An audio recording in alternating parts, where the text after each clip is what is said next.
sans condition. Je ne sais pas. Du moment que c'est toi, tout ce que je veux, eh bien je marche.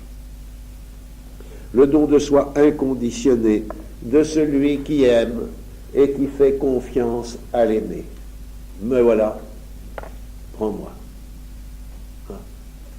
Et on peut être âgé, très âgé, et voilà qu'on retrouve l'amour de sa jeunesse. Transfiguré. Allons beaucoup plus loin. Eh oui. Le don de soi inconditionné et aussi indéterminé. Je ne sais pas dans quelle route ça va aller, je ne sais pas comment ça va se... voilà. Et voilà donc les dispositions dans lesquelles nous entrons dans cette retraite.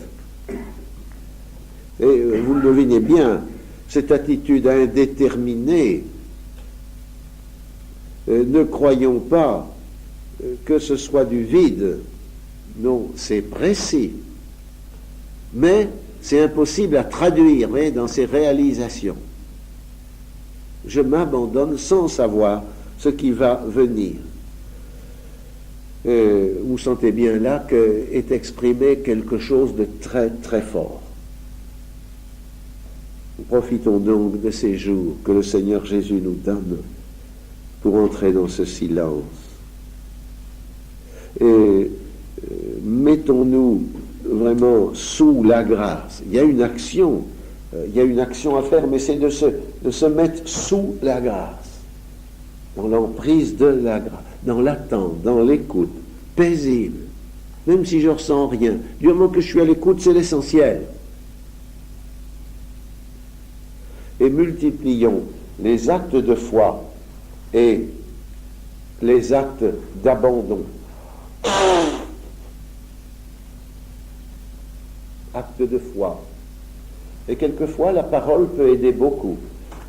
Quand je me promène dans le parc, je suis distrait, je suis plutôt un peu ennuyé, j'ai rien à faire, etc.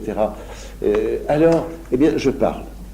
C'est une manière de faire que j'appellerais, moi, occuper le terrain, mon terrain intérieur.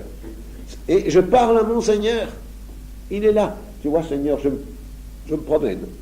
Ah oui, je me promène. Mais je m'ennuie un peu. Mais tu es là. Seigneur, je te cherche.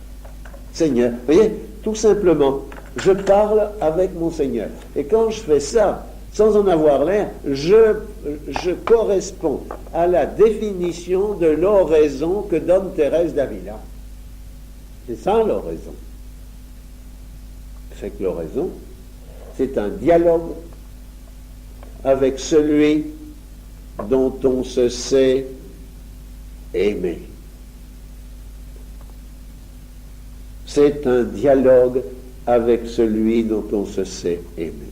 Alors évidemment, je dirais la qualité, la forme du dialogue peut varier selon les circonstances, selon mes intentions. À certains moments, je suis allé à la chapelle, je suis dans la retraite, où je ne sais pas pourquoi, tout d'un coup, je suis saisi de sa présence, et ce dialogue va être un dialogue d'abandon total, sans parole, même intérieur. Je suis là, j'attends, je sais, je me sens saisi.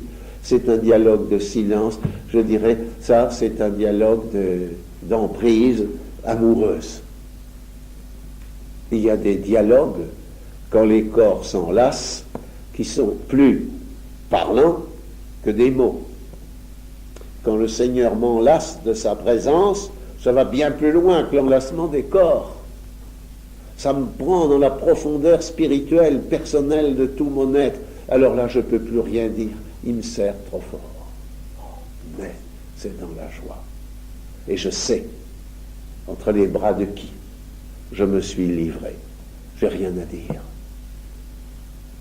Et quand l'emprise, je n'ai pas envie de dire, parce que c'est trop beau ce qui se passe.